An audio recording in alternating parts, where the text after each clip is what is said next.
Hey guys, welcome to Brian's Man Cave. So today I got two things that I'm going to do. One is a thank you and a shout out to all of my subscribers on YouTube and everybody that's following me on Facebook and Twitter. It's been a good ride so far. I mean, I started this channel a couple months ago in end of September. I think I actually launched it, and I'm about 100 and something, 105, 106 subscribers. And I seem to get a lot of great comments and a lot of good feedback, and so I just wanted to say thank you. And another thing is, I wanted to talk about some of the my inspirations and some of the people that I see on YouTube, and in no particular order. I'm also going to put links to their pages, to their YouTube pages below, so you can check them out. Because if you like my content, you'll probably like them too. So first off, the no swear gamer. Obviously, this guy is trying to say I'm not going to be one of those YouTubers that's going to sit there and yell and scream and swear about everything, call everything stupid. He takes a really good approach at video games. So if you like Atari games, if you like all the classics, he does a really thorough review of them. He plays it on the screen, and he sounds like a really nice guy. So check him out. Corey Towns. I've had a few conversations on some of my videos with him, and he's a really great guy. He does videos where he takes pop culture stuff and Mario Brothers and everything else and Pokemon and makes songs out of them. It's really creative. You should check it out. Happy Beard Games, another guy that kind of does reviews sort of like me. So he's cool. Check him out. Retro Now, if you like Transformers, this guy, he makes me jealous because I look at his collection. I got a few, like, a couple of these guys here and a few, but this guy's got like not every one, but I mean a lot of great Generation 1 Transformers, and he does a full unboxing on some of them and transforms them. Really great. Check him out. Geek Dad, I like that guy. He reminds me of me. I sometimes think of myself as a geek dad, so I mean, he does a lot of the same idea. He does a lot of great commentary on just whatever's out there, whatever comes to mind, a lot of video game stuff, some movies. He's a really great guy. GermanCurl, this guy, his videos are different and entertaining. I mean, he does, and the other thing is he does the shout-outs, so if you have a YouTube channel, he likes to do shout-outs for people, so, that's pretty cool. Retronic Collector, this guy, he's from the UK. He was the first one to actually give me a shout out, which I thought was kind of neat. I mean, I saw it and I was kind of blown away. I'm like, ooh, thank you. And lastly, Cannot Be Tamed. This girl, Pam, does her video game reviews. She's been doing it for a while, and she's really good. I mean, she just natural, just sits there on the couch or whatever, talks about her opinion on video games. And, I think that her channel's great, so check it out. Anyways, yeah, so and the rest of you, everybody that's subscribed, and the regular viewers, just thanks, because I'm just me. I just come and do my own thing, and what I like to talk about. And I mean, there's no scripts. I do this completely unscripted, and you could tell. Oftentimes, I'm kind of thinking about what I want to say while I'm doing it. I do a little bit of editing, but I try to keep this show raw, and like this mic. I mean, this is just a regular mic I just found. So, anyways, thank you. On to the actual part of this video. I hope that this isn't a long video.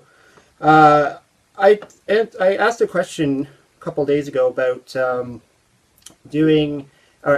what people thought was the one game that they were most excited about, and then when they got it, they realized it sucked. Okay? And of course, I used Pac-Man in my demonstration because the Atari Pac-Man probably got beat up the most. And people still talk about it today. That and E.T. So I just wanted to go over some of the ones that kind of popped up in the comments, and just some of the ones and my reaction to it. So I had Indiana Jones for the Sega Master System.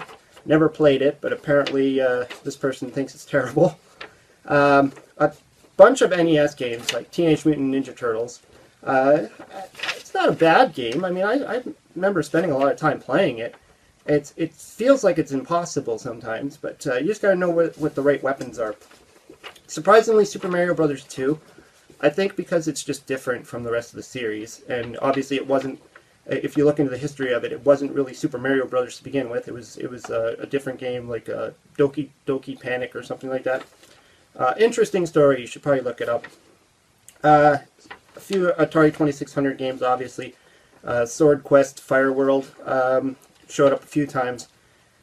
I don't really like the Sword Quest series. I think it was a good concept. It just didn't work. The games are very difficult. A few that I'm not familiar with, because I stick to a lot of the old games, so excuse me if I don't know these things, but Skyward Sword, I'm not sure what system that's on. Legacy of Kain, Blood Omen 2. I don't know what that is either. Resident Evil 6. Animal Crossing Happy Home Designer. Now, when I first saw that in the comments, I'm like, Happy Home Designer? What is that? You have to build a home? But then I saw another one that said Animal Crossing. So I guess this is probably like Wii U or one of the newer games from Nintendo. I don't know. Mortal Kombat XL. More Atari. Kangaroo 2600, I assume. And Kangaroo, it's a great little Donkey Kong style game, but it's hard. It's really hard. I don't know why. Indiana Jones on the Atari. I expected to see this one. It's probably the only game I know that you need to have both controllers. And I mean, can you imagine having one in one hand and one in the other hand, or you know, straddle between the two of them, just to play the game? I don't know. E.T. of course. Double Dragon. Now this person specifically said on the Commodore 64. So far I've heard Double Dragon is pretty terrible on most systems, except for maybe the Nintendo or the Atari 7800, I'm not sure. But well, it's interesting that you thought the 64 version was terrible. Also on the 64 and the Nintendo, RoboCop showed up. Both games I liked. RoboCop was really tricky on the Commodore 64. Very, very difficult. But the Nintendo, not so much. I mean, you can get through it. Donkey Kong on the Atari and in television. I expected that as well. Rune Factory on the PlayStation 3.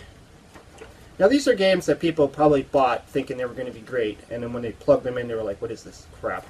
So keep that in mind. Hyrule Warriors Legends for 3DS. I don't have a 3DS, so I'll take your word for it.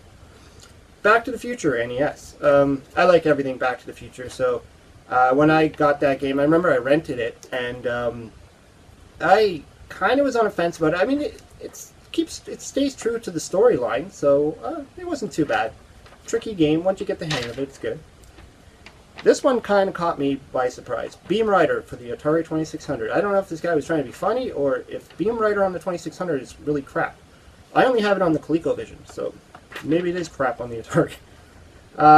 Duke Nukem Forever? Okay. Dragster from Activision. Yes, that's another 2600 game.